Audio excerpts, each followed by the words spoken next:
Thank you, Your Excellency, for inviting us to your beautiful home and for launching Hear and Say Worldwide.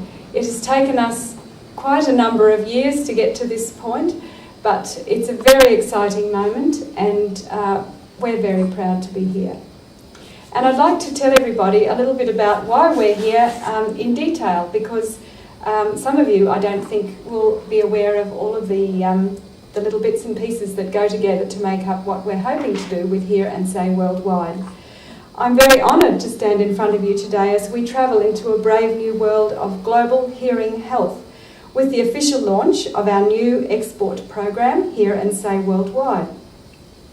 The undertaking by the Governor-General to support this program is a testament to the importance of Hear and Say Worldwide and should be seen as a real indicator of how close we are to delivery of our vision of being the leader in the provision of access to listening and spoken language for children with hearing loss and their families worldwide.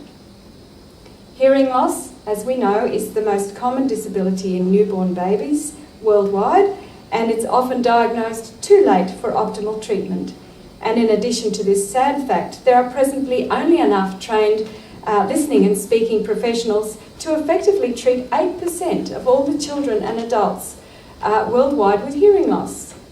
The good news is, today we stand where polio was 20 years ago, through a combination of newborn hearing screening, a most important point, our wonderful cochlear implants and digital hearing aids, and early auditory-verbal intervention, we now have the potential to decimate the very serious consequences of hearing loss globally.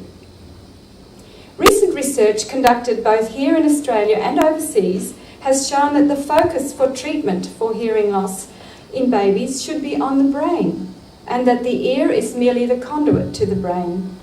The most urgent implication of this research is that hearing loss in babies is a neurological emergency, because the optimal developmental window for the auditory brain for learning to listen, understand and develop speech closes very early.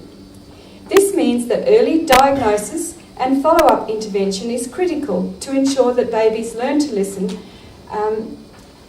And through Hear and Say Worldwide Early Intervention, our program will assist in alleviating this critical need for appropriately qualified hearing healthcare professionals and provide much needed teaching resources for this market. For example, we're currently working on a teaching resource for the 15,000 children in China who will receive a cochlear implant in the next 5 years. Hear and Say Worldwide is a systematic approach to building on Queensland and Australia's brain-based economy by exporting knowledge and skills into the international market. Already, we've trained professionals in 12 countries over the past 7 years. This year, we have already worked in Russia. I've made presentations in Germany and Papua New Guinea, where we have a team ready and waiting to help those children who are needing our care. And we're currently in the process of developing new programs for the Malaysian markets. And we're very excited about this opportunity that we may be helping them to set up some cochlear implant programs by training their professionals there. And we have to thank for this the Queensland Government, support from Austrade and the Australian Institute for Commercialisation. A key to our success will be the development of close strategic partnerships with our major technology providers. And I'm very pleased to recognise Mr. Mark Salmon, the President for Asia Pacific for Cochlear, in the audience. However, without the specialised therapy to support these technological devices, sound is just noise. And it is the specialised therapy that gives our Hear and Say Centre children the ability to learn to listen and speak just like other children. Now, to underpin this work, we have established our research and development arm, which has its official opening shortly, the International Hearing Innovation Centre in Brisbane, where we are combining leading researchers such as the Queensland Brain Institute, the Centre for Cognitive Neuroscience, and the Centre for Magnetic Resonance, Australian universities, corporate partners, so that we're building a hub of hearing research in Queensland to supplement the already great work being undertaken by the Hearing Collaborative Research Centre for Australia.